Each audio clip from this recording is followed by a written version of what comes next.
Hi, I'm Nathan Lusk from Warrior with a Pen Games, and today we're going to talk about Hex Empire's Three Kingdoms.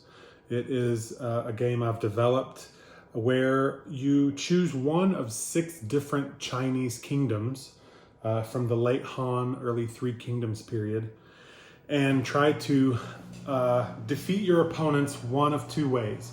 You win the game if you are the first player to completely build your empire, which we'll go over in a minute, or if you eliminate your opponent's castles. All of your opponents get knocked out of the game if they lose their castles, and so if you can destroy their castle, you take an opponent out. And if you're the last man standing, you can also win that way.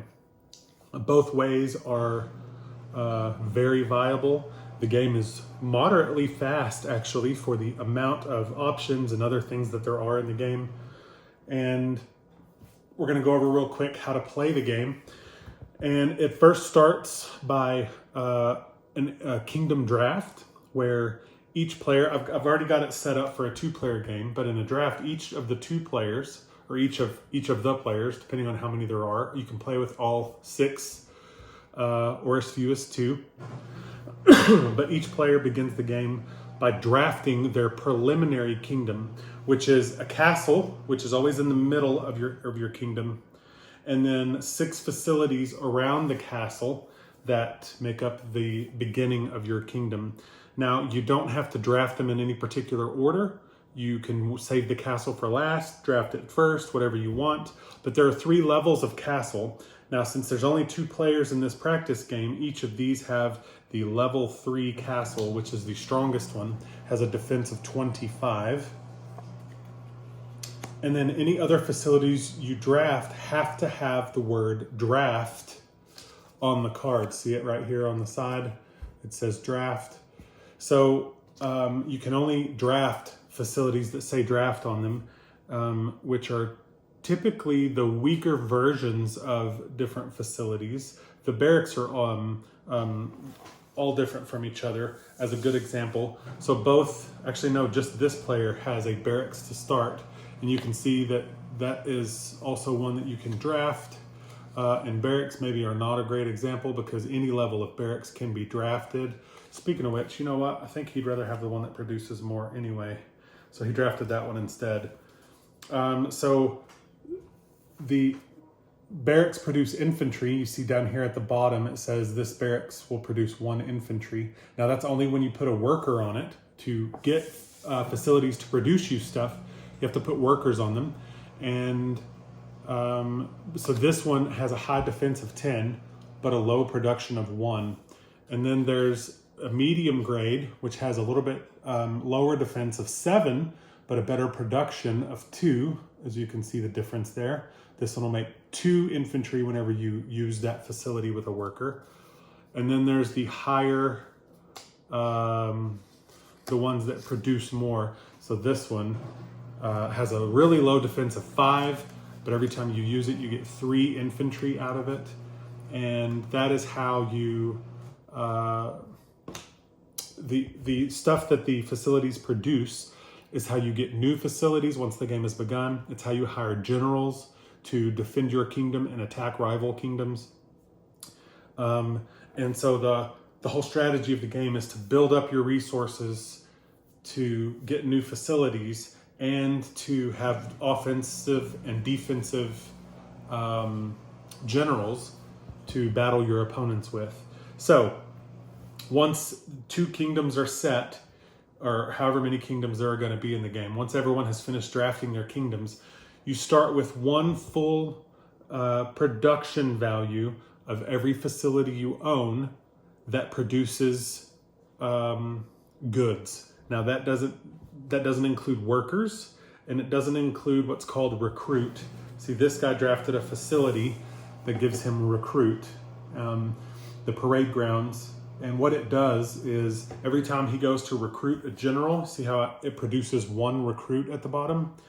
It means that any 1 good that the general requires, he does not have to pay. This player does not have to pay for 1 thing that general requires. This is a pretty typical general right here, Guo Jia. he requires rice 1, infantry 2, and yen 2. So you have to produce those goods to hire that general, and then of course spend them once you hire the general. And then Guojia you see has a power of 5. That's how good he is on offense and defense. And so now that these two are set, let's pull all of the resources that they would get off of all their facilities to begin the game. He has a barracks that produces 3 infantry. So here are 3 infantry chips. He has a copper mine that produces a yen, so he gets 1 yen.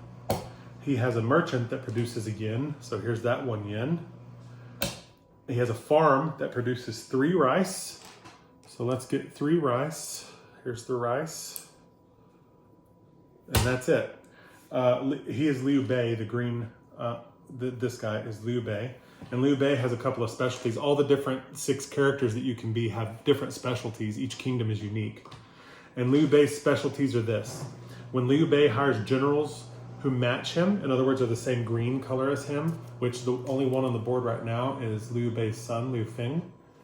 But while those guys are fighting for Liu Bei, they fight at +1 power. So that Liu Feng doesn't cost him any more or any less, but he does count as a 4 power instead of the 3 that's listed on him. So he's a little bit better of a fighter. Liu Bei begins the game with 2 workers instead of just 1 like everyone else. So he can begin producing more things right at the beginning of the game compared to everyone else. His farms produce 1 extra rice, which means that that farm should have given me 4 instead of 3. So let's get 1 more rice to accommodate that. He does not spend a worker to build any new farms or villages. So for instance, to get more workers, you have to own a village and then send a worker to the village to create a new worker. But to create this village, it costs you permanently a worker. Now, when your workers go somewhere to work, you do not lose that worker for him just going to collect stuff. But if you are going to spend a worker to create a new facility, which all of the facilities require the spending of a worker to create a facility, you lose that worker until you can replace him through your village. So Liu Bei doesn't have to spend a worker whenever he builds a new village or a new farm. So those are his advantages. Liu Bei is playing against Sun Jian, who also has some different abilities. He gets +1 recruit to any matching generals. So this is the one general on the board that matches him. He's red.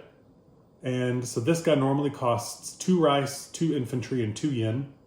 But because of his special ability, Sun Jian can pay 1 less of any of those 3. So he could pay just 1 rice, or he could pay 2 infantry, or he could just pay 1 yen and still get this guy. Sun Jian's other abilities, his merchants provide him 1 extra yen when he uses them. So he gets a little bit more yen out of his merchants. His villages, which everyone will have a village, at least 1 village, have +2 defense. So where everyone else's village is a 5 defense, Sun Jian's, he treats all of his as if they're a 7 defense. And then his parade grounds cost 1 less yen. Parade grounds normally cost 5 yen and a worker to build, but Sun Jian can get it for 4 yen and that worker. And then each different kingdom also has certain characters that they get for free. If those characters show up here, each one of them has 2 characters that they get for free. Neither one of these 2 is showing a free character right now, so neither of them will get that. We need to get his units squared away, his starting supplies. He gets 1 cavalry. Here's his 1 worker that he starts with. He gets 3 rice. There's 3. He gets 1 silver from his copper mine, 1 yen, sorry, from his copper mine. And then his merchant is supposed to provide him 1 yen, but as we know, merchants give him a bonus of 1 yen, so he gets 2 more yen out of his merchant. The other facilities he has are a village and a fortress. Now, fortresses are very unique. Fortresses themselves don't produce anything. What they do, however, is they allow you to place generals on defense within a certain ring of your defenses. So Since the whole goal of the game is to defeat your opponent's castles, if you're going to try and win by a military victory, fortresses provide their defense, and then in this case that's a 5, to any facility that they are touching. But you may only have one fortress within each ring of your empire, and your empire, other than the castle in the middle, is only ever 2 rings deep. So you can have a maximum of 2 fortresses. And the kingdom card has a way to show you, and the general that is inside a fortress, if you choose to put a general on defense inside a fortress, he can also choose to defend that fortress or any facility or castle touching that fortress 1 time. And so if you have a fortress on the inside ring, it goes right here, that defender does, inside fortress defender. If you have a fortress on your outside ring, that general goes here, outside fortress defender. Anytime, now just putting a general in a place does not use that general, it just prepares him. But if you use a general either to attack an opponent or to defend against an opponent's attack, the general is, once that battle has been resolved, that general is used and he can no longer be used for anything else. He actually goes to the bottom of this deck of generals, and you have to recruit other generals if you want to replace him. So generals come and go very, very often. And then the way they're used is also really cool. We're going to go over that in just a minute. So we're on turn 1. Each of these 2 gets their workers. Sun Jian only has 1. Liu Bei has these 2. Sun Jian is going to put his worker on his village so that he can get a new worker for next turn, while Liu Bei is also going to put a worker on a village. But he's going to take his other worker and he's going to put him...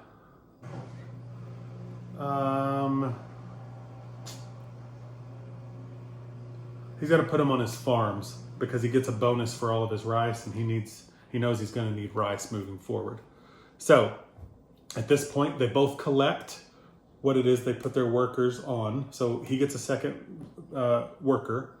Liu Bei gets a 3rd worker, and he picks up 4 rice since he worked at his farm. So now Liu Bei's got a ton of rice. And now they both have the option to purchase new facilities. And now you have to save a worker, obviously, in most cases, if you want to purchase a new facility. But Liu Bei does not, because he can get farms and villages without losing workers. So Liu Bei is going to pay for a farm, and that cost is normally 1 yen plus 1 worker. That's on the side over here. But since Liu Bei doesn't have to pay that worker, he's only going to pay the 1 yen. And he's going to pick up a new farm. He's going to put it right here. And he is also going to go ahead and get a village, because the village doesn't cost him the only cost that's on it, which is 1 worker. So he's going to pick up a new village, place that here. And now Liu Bei has a much bigger empire. He's building his kingdom fast. And once you've completed this, so there are 2 ways to win the game. I mentioned earlier, you complete your kingdom, which is fully filling out the 2nd ring all the way around that 1st ring, which would give you a grand total of 19 different hex facilities within your kingdom, or you eliminate your opponent. So with that in mind, at this point, both players are now allowed to purchase any generals that they can afford and want to purchase off of the board. Liu Bei sees his son Liu Feng here. He only costs 2 rice and an infantry. So Liu Bei has 2 rice. He has 1 infantry. He pays those, and he picks up Liu Feng. So Liu Bei now has a general. He doesn't have any fortresses, so he's just going to put him on his card there. And as soon as someone is purchased, you must fill the hole. And now let's see if they go in order. Once he's had the option to purchase someone, this guy now has the option to purchase. So let's see if Sun Jian wants to purchase anyone. That guy requires infantry. Gosh, he doesn't have any troops except that 1 cavalry. He can't afford to get any of those people, so he passes. He's not going to be able to buy anyone. Now Liu Bei would have a 2nd option to buy a 2nd one. He doesn't see anyone that he wants. He's going to pass, and now that turn is over, unless Liu Bei wanted to commit to an attack with his general. he doesn't, we are going to attack here momentarily, but not on this turn. It's too early. And so now they go on to the second turn. Now there's an optional rule where both players can choose one general that's available to shuffle back into the deck so that they can replace them with new ones. That way it keeps the board constantly being refreshed, even if you're not buying the generals that are there. We're not going to worry about that just now because this isn't a real game. And we're going to move on to turn 2. So in turn 2, they do exactly what they did in turn 1. Each of them takes their workers, which Liu Bay now has 3. And they place those workers on the facilities that they want. Liu Bei is going to put one on a village for a new worker. He's going to put one in his merchant to get some silver. And he's going to put his other one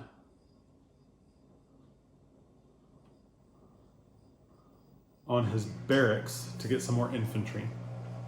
Sun Jian is going to put another worker on a village to gain another worker. And he's going to put his other one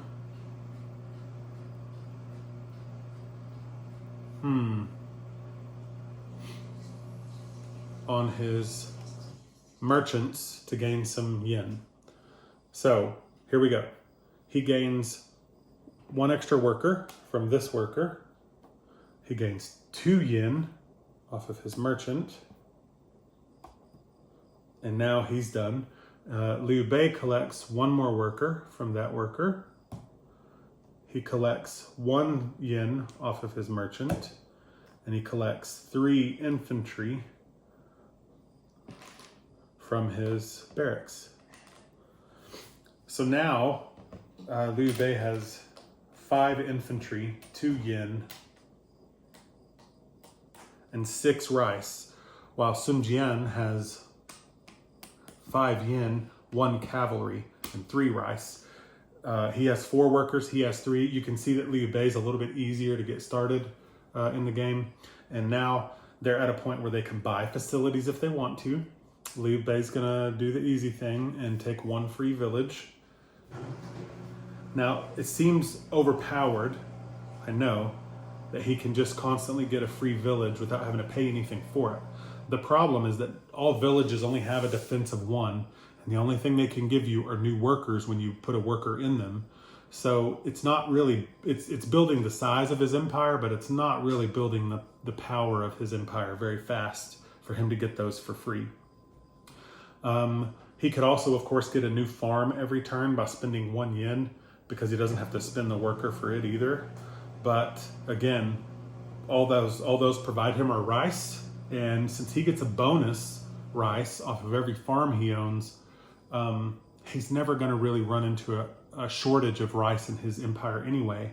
So while it may be something that's a cheap way to build up your empire, it also makes you a target for all the other players, and doesn't really provide you very good defense while you're moving forward. So he didn't save any workers for anything else, and he doesn't want another farm. So now we go over to Sun Jian. He didn't save any workers for anything else yet either, but so he can't get another facility. So now we're back to see who wants to purchase generals. Liu Bei gets first option. I've got a bunch of infantry now. I don't know that we want any of these. Yeah, we could get 1, I guess. If we spend 3 rice, 2 infantry, and a yen, he can pick up Jiashu right here. Now he doesn't get a bonus for this guy because it's not one of his own generals, but we do have him now. That unlocks a new one.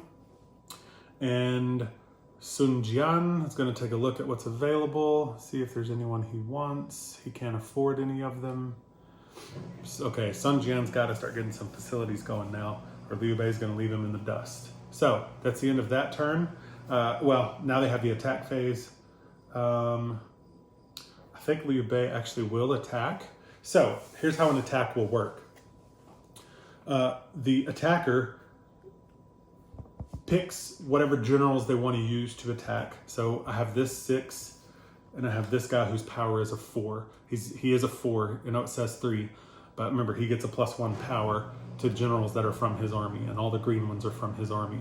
So the 4 on his own really isn't strong enough to take anything out, but he does realize that he has an advantage by using that 4. So Liu Bei is going to use both of his guys to attack. He's going to assign the 6 to his opponent's fortress because he wants to get that fortress out of there so that Sun Jian can't use it for defense later. And then on Liu Feng, he's going to assign his 4.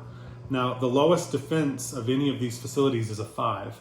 So there's a really cool trick now that you get to do while attacking or defending with a general. Whatever type of troop that general requires, notice how this guy does require some infantry to recruit him. Since he requires infantry, he's considered an infantry general.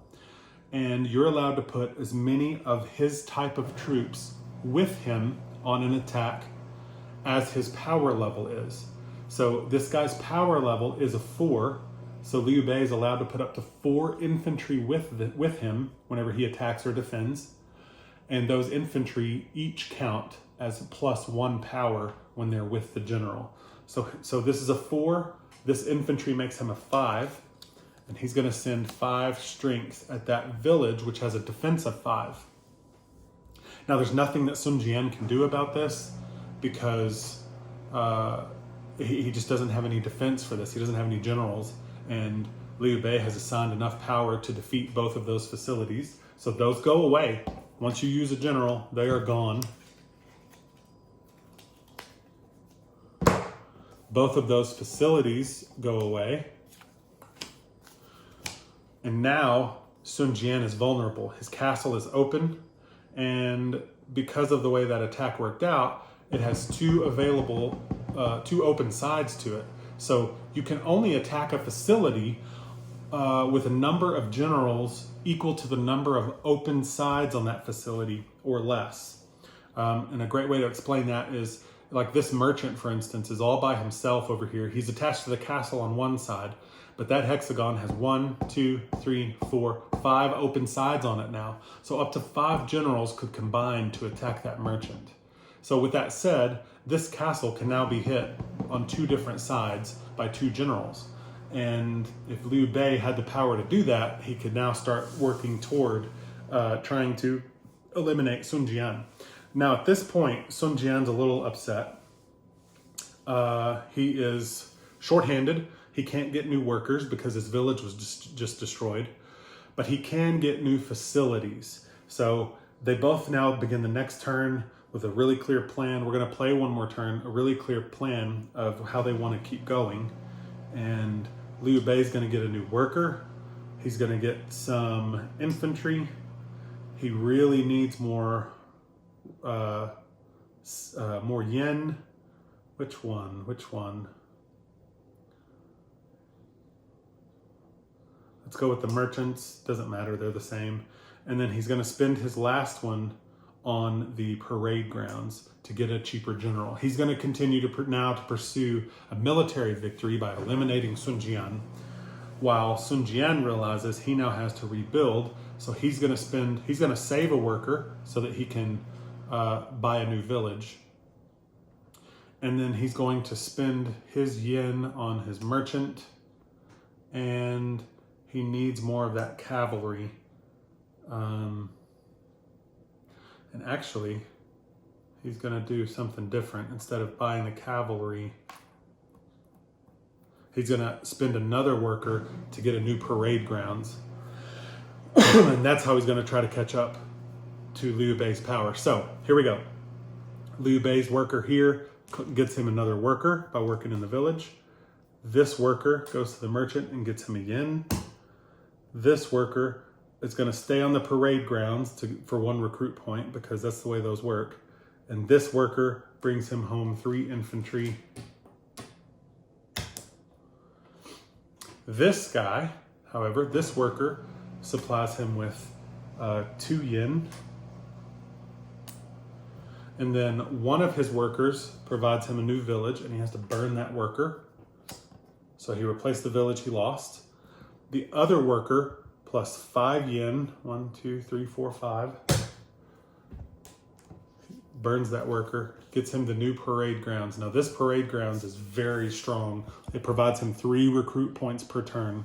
So all he has to do is put a worker on that and he'll be right as rain and ready to rock. Now he only has 1 worker left. This has been a tough round for Sun Jian, a tough match for him, but now he finally has the building blocks to move forward a little bit. So now it's time to buy generals. Liu Bay has this worker on his parade grounds that provide him 1 recruit point. And now he looks at the generals. 2 infantry. Yep. So Guojia costs, come here card, 1 rice, 2 infantry, and 2 yen. He does not want to pay all of that, so he's going to pay 1 rice, 1 yen, and 2 infantry. And that recruit has now been used because he paid 1 less for one of the things that Guojia requires. And Sun, does he have what it takes to buy anyone?